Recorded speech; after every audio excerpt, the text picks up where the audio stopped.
That's 10 seconds. Okay, so good morning, everybody. Thank you very much for joining us on this LinkedIn Live this morning. My name is Anna Rasmussen. I am the founder and CEO of OpenBlend. For those of you that don't know OpenBlend, we are a next generation performance management tool that supports managers and employees to have one-to-one conversations that go beyond objectives. So addressing areas such as motivation and well-being, bits that we're going to touch on with Derek today. So a great big warm welcome to this session around avoiding manager burnout. So supporting our leaders with well-being and mental health. And I'm absolutely thrilled to be joined this morning by Derek Hill, who is going to bring lots of knowledge and wisdom and value to this session this morning, and is the founder of Waking Waves. So Derek, we'll come to you just in a second. Just going to do a little bit of posting for the session, and then I'll stop talking and we'll listen to all the pearls of wisdom that you have. So this session today is for managers who might be feeling the pinch right now, or might be a manager of managers who might be feeling the pinch right now. So there's no denying it. This is a very topical subject. Don't think it's ever been as difficult for managers as it is right now. We've got 30 minutes today. We're going to go through 5 main points. So we'll introduce Derek, hear much more about Derek and his journey and how he's became the founder of Waking Waves. We're then going to have a bit of a reality check. So looking at the current climate when it comes to manager burnout. We're then going to look at causes and warning signs of burnout and stress. We'll then look at what needs to change. And then we're going to end up with some practical bits and pieces. So with all of these LinkedIn Live sessions, we want them to be useful so that you're walking away with some practical bits as well. So that's the kind of format of the session. It's going to be very informal. Just Derek and I talking through some bits. So I'm going to stop talking. Derek, please introduce yourself to everybody. Thank you very much. And thank you for a lovely introduction. I'll do my best to bring those pearls of wisdom. So me, I guess a very broad brush of my background. I moved to the UK a long time ago. So I came from Dublin. I've been through school and university. And I guess in terms of career-wise, post-university, I did lots of sales and sales management. So I was very familiar with working in high pressure jobs and being around people who experience a lot of high pressure. I kind of took a bit of a turn in the road to working more purpose focused roles, moving into the charity sector, working for the likes of NSPCC and Save the Children. But really, I guess the biggest chunk of work for me around purpose, which followed, was around working in tech for good, working with the charity sector for Just Giving. A really enjoyable period of my life, fantastic culture, again, high pressure and high expectation. And I learned a lot about both of those things, I guess, through the experience there, but a real cultural experience for me before then moving on to more tech for good organizations where I had also had fantastic experience too.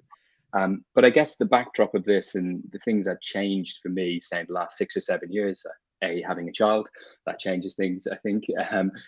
Then also starting to focus a lot more like intentionally on my well-being. And I started to do a lot more meditation, for example, physical fitness, that sort of thing. But the what I started to learn along that period was that I could have personally a transformational effect on my own well-being by intentionally looking after it. It didn't, I guess, retrospectively, you can always look back and go, hey, they were great decisions. But at the time, I was just finding my feet. And really, in recent years, again, working in tech for good, I started to think about how could I start to turn this into something where I could use the skills and knowledge I picked up, the experience of working in high pressure environments, and to sort of turn it into some sort of venture of my own, where I could help people individually, in groups, in teams, and organizations.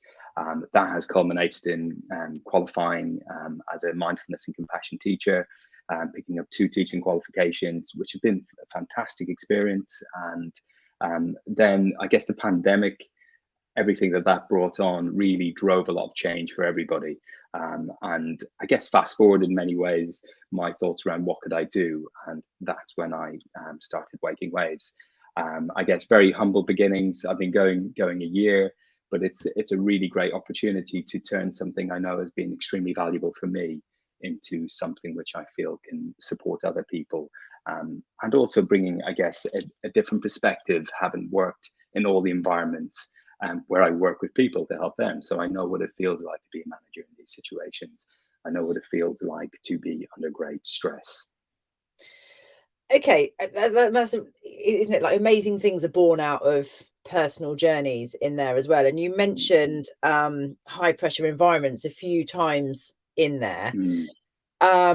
I mean, I think, and you mentioned the COVID and the pandemic and lockdown, and I think managers today. I mean, I've always been of the mindset that I think managing is a really, really tough job. I think it's really tough now, it's post COVID, because you've got all of these different shifts that are happening in the workforce. So you have obviously the Great Resignation. You have managing remote workforces, which majority of managers never had to do before. You have this quiet quitting, people are like sort of motivation and people going, which is really hard to do. But also I think like employees, well, we know this because what OpenBlend does, but employees go to managers as soundboard so much more. So actually there's a lot of pressure put on the resilience of a manager today. So I mean, all of those things combined are creating these really high pressure environments, whether it's actually the job that they work in, or actually just those things combined to create a high pressure environment, don't they? Yeah, yeah.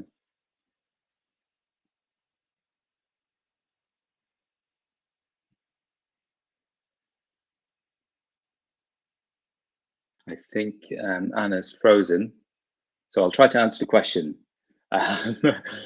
Um, so yeah, I guess to answer the question about creating high pressure environments, I mean, I guess looking to my own personal experience over the years, high pressure environments have like been around for a very long time. I didn't really understand or hear the word burnout until recent years. But burnout's been there. People have always been stressed. People have always been on the brink. People have always been detached or disillusioned in their jobs. But I guess the actual recognition of that, and certainly the World Health Organization recognizing that in 2019 to say that burnout is now a syndrome, and it's conceptualized as chronic workplace stress that's gone unmanaged.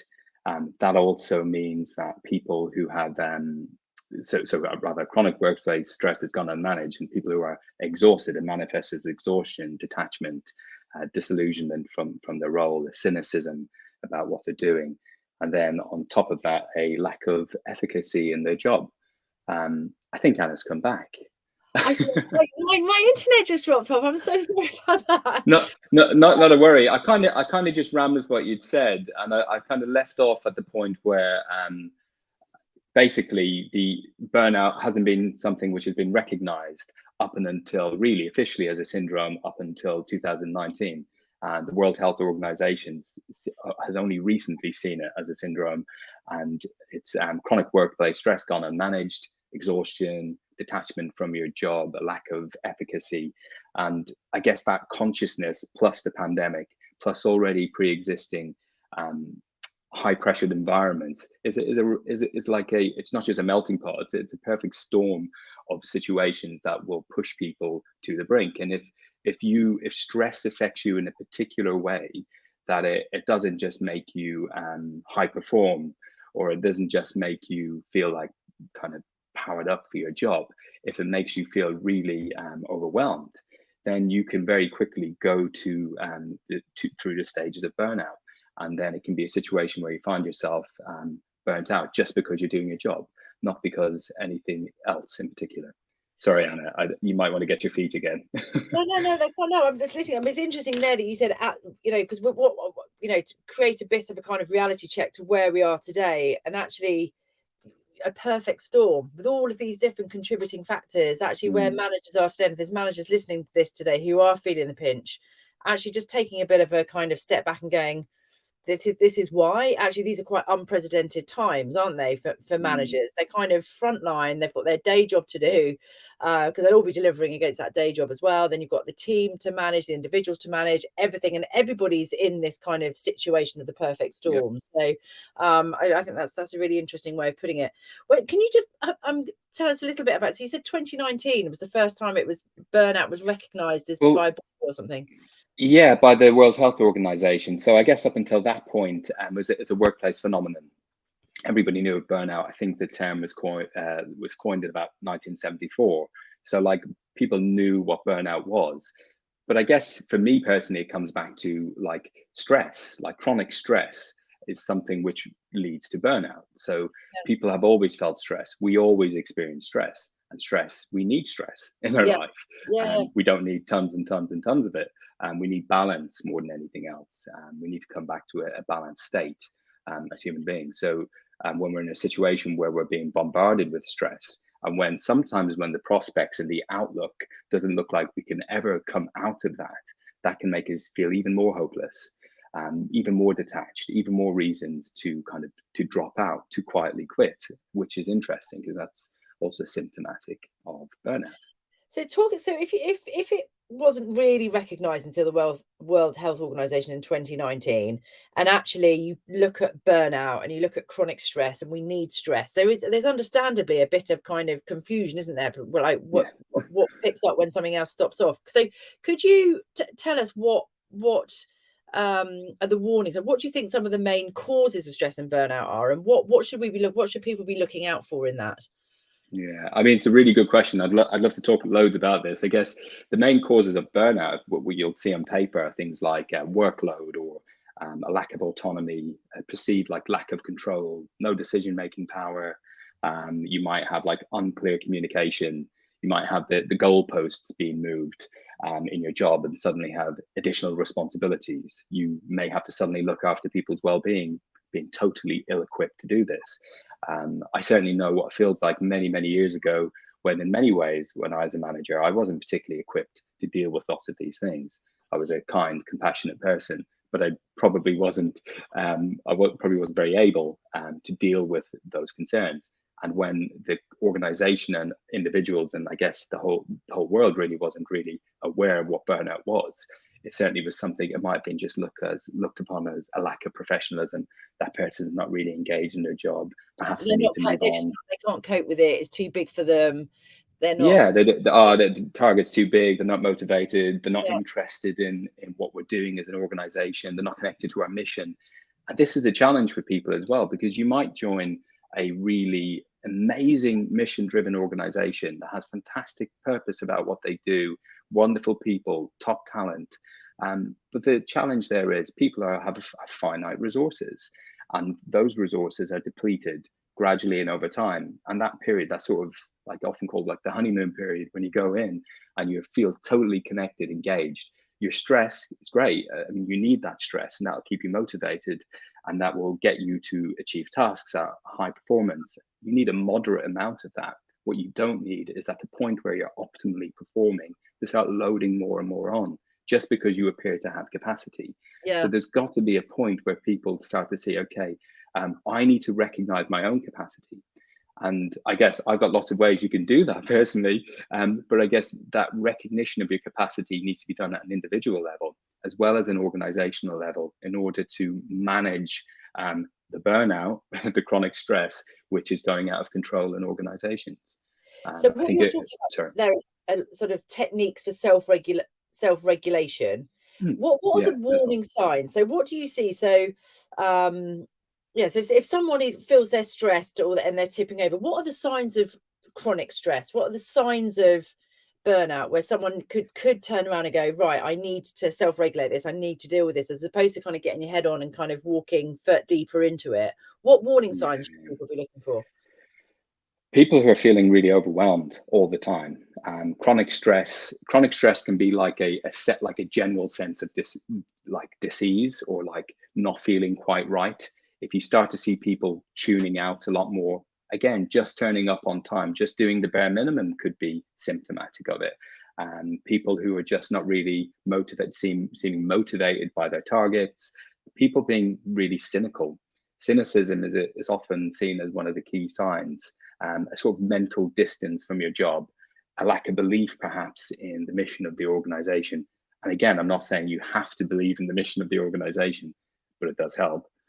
But if you start to see people acting in that way, you may start to see that, okay, that could be a warning sign.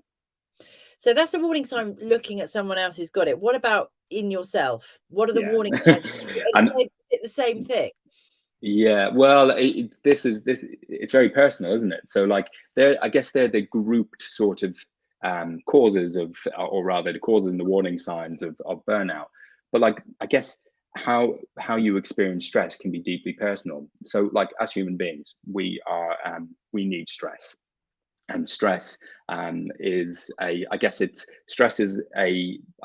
define stress is quite important here, because stress is like the body and mind's way of coping with difficult circumstances, situations, psychological, emotional, mental strain. Okay, and that can manifest as irritability, anger, pain in the body, fatigue, all those different things. It can be any number of things, high blood pressure. It's linked to so many different diseases and illnesses. So when you're an individual, it can be very individual to you. So for me, just an example, before this call, obviously, I know when I'm feeling stressed. I know my heart rate goes up. I know that I'll start to feel hotter all of a sudden. These are very obvious physical feelings of stress. If you're feeling like that a lot, you're essentially being triggered. Your stress response is being activated. We need our stress response. So like our stress response is activated so we can keep ourselves safe. So, and that wasn't just developed for the pandemic. It wasn't developed 100 years ago. It was developed by our nervous system, or evolved 600 million years ago. So we were doing that while we were on the savannas running away from saber-toothed tigers.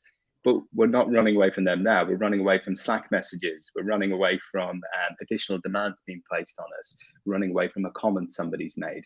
They have the exact same effect on our brains and bodies. They make us reduce cortisol and stress hormones through our bodies. So we're ready to fight or flight, basically, or freeze in some cases. But that's natural. That happens all the time. But what we don't need is that happening all the time. We need to be able to come back to rest and digest and to balance. Yeah. So the chronic nature of it, and when you get pushed into those bigger symptoms, is then where it is a continual nature, and your body just can't actually manage that level of response, and it starts to shut down in other ways. Yeah, exactly. So it's always on in the background. You're always feeling stress, and then because of that, and I guess in the context of burnout, which is really a workplace phenomenon, it starts to manifest as like things like detachment, a lack of cynicism, a lack of interest. Okay, brilliant. So with that, the other thing that I'm kind of really struck by is that, as you said, it's a really individual thing, and people can deal with different amounts of stress, right? So there's what might be optimum for one person might be completely different. Yeah. So stress management plays out differently with different people. So what I know you work with a stress performance curve, don't you? Can you tell us a bit more about that? I guess I think the stress performance curve is something developed by Yerkes Dodson, and it's a way of looking at task management and performance, and it charts a low level of arousal. Basically, a low level of stress is going to make you feel a bit demotivated. Nothing really happens. You're not really interested in your job. You're not really going to really push.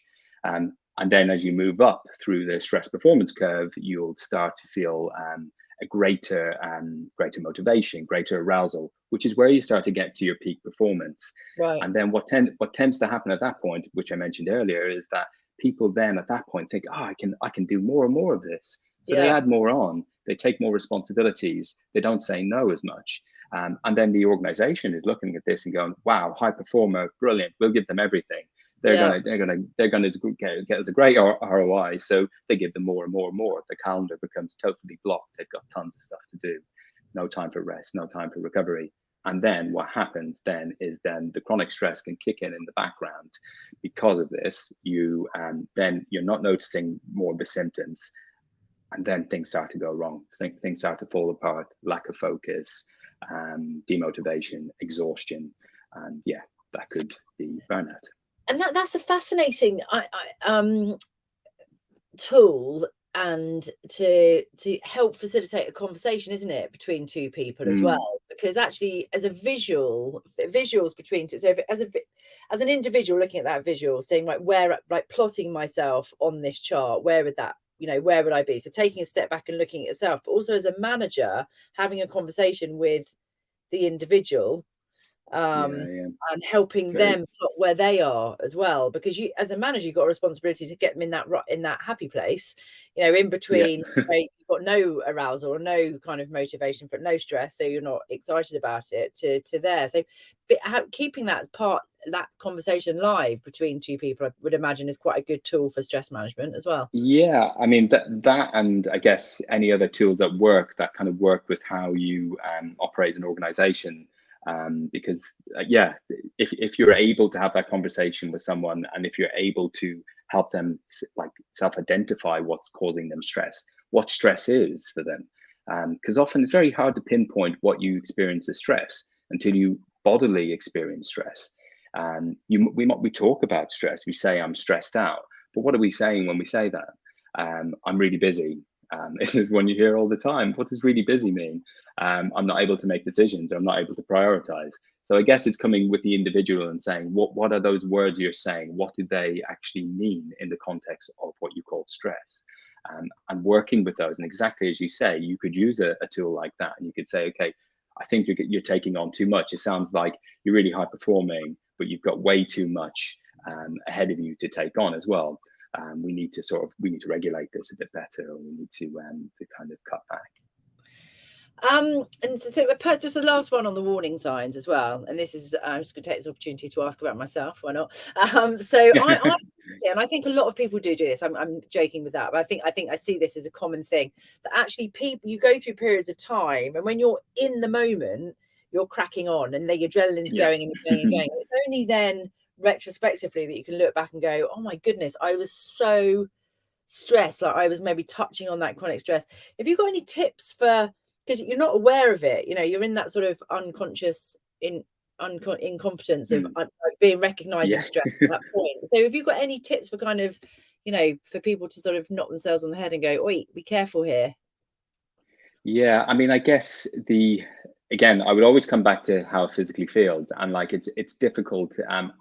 Reflecting on how you expect what you went through is really valuable. So if you set aside a time to go, I'm going to spend 5 minutes just reflecting on what literally happened yesterday. It was a horrendously busy day.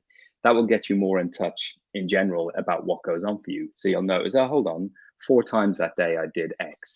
6 times I kind of got really stressed out, or I flapped a bit, or wherever it is that you did, however you describe it. So reflection is really important to do that.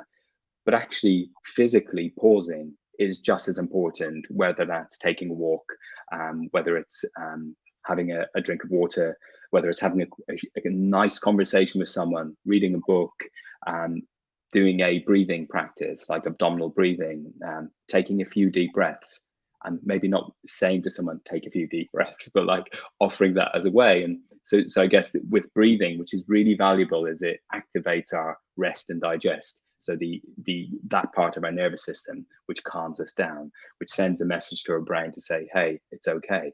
So doing that in the moment, when you start noticing your temperature rising, your busyness, your flurry happening, pause, intentionally change your posture, and take a breath. And 99% of the time, you will be in a calmer place. It might initially heat you up because you're bringing attention to it. But if you sit with it for a while, it will eventually calm you down. 20 seconds, 30 seconds, 10 minutes, 30 minutes will be transformational for anybody. But yeah, so I think there's lots of different things we can do. I mean, and outside of that, thinking more broadly about what the organizations can do, there's obviously a huge amount that organizations can do. Yeah. I thought when you said have a sip of water, I thought you were going to say have a sip of wine. I was going to say, because I think, well, if that works. I'm actually interested. That's the thing, because alcohol, I think, is an interesting one, isn't it? Because it can break a state, and it can force you to kind of take that step back and look at how that was. But then again, that you need balance in that as well, because that can actually cause more stress, can't it? And that can make it, that can kind of manifest in different ways to make it worse. Well, one of the, and it's a really interesting point you made. One of the biggest, I mean, aside from being relaxing for people, but one of the biggest, one of the symptoms is addictive behaviors or burnout. So often people run, it could be shopping, it could be over exercise, it could be alcohol, drugs, wherever it may be. And if you're in a state where you're already chronically stressed, or you're really high performing, you add that to the mix, and it can unbalance things slightly. You continually add it to the mix, and you're on a recipe for, well, you're on the road to burnout. You may high function for a very long time. I'm not sure I want to live high functioning all the time personally, but some people do, and that it's inevitable that something will change. I think change in your health. You see that a lot with exercise, don't you? It enables you to be that high functioning, but it's masking something else, being that addicted to that. Okay, great. So we've got to talk to you for ages. We've got 4 minutes left. Where's that gone? So should we jump to a bit more some practical, the techniques that people can use to prevent burnout and stress? Yeah, I mean, I guess I'm just thinking broadly about organizations. I guess like people way more qualified than me will talk about like well-being cultures and being able to look at it in a systematic way, like across things like the career, social, community, physical, financial. And if the organization is able to work on those levels and support it, fantastic. I guess there's going to be stuff that's unique to your organization that's more prevalent. So organizations need to be thinking about that. But then I guess as an organization, and like I'm taking this further out, is to bring awareness to the fact that your managers are facing these things, that they are struggling, that we're piling more on. They've got additional expectations that they suddenly have to become versed in well-being. Clarity in terms of the manager's their expectations in the role, less moving goalposts, less changing priorities, clear boundaries when you use Slack, when you don't use Slack, when you use Teams, when you don't use Teams, like what's your role, what isn't your role, what's my time, what's the organization's time, very simple things like that. And ultimately reducing the workload that we really pile on when people, as you kind of identified on that curve, are apparently high performing and are limitless in terms of their capacity. Reduce the workload at that point and think, okay, give them a rest. Now's the time to help them refresh, and they'll come back and they'll probably higher perform at other stages. But it can go on indefinitely.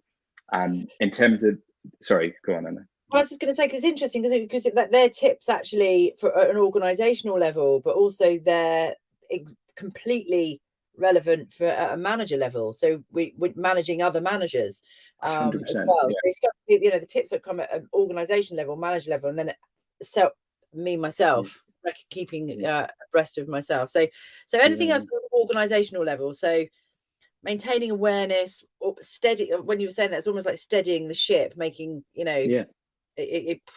creating an environment, providing an environment where people can be kind of settled in that, keeping an eye on workload.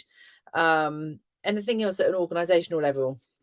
Organizational level, I guess, try to create an environment where you can do the things that you would do on an individual level. So like if we're talking about creating space for people to have downtime, make those downtimes visible and practiced by people at all levels in the organization.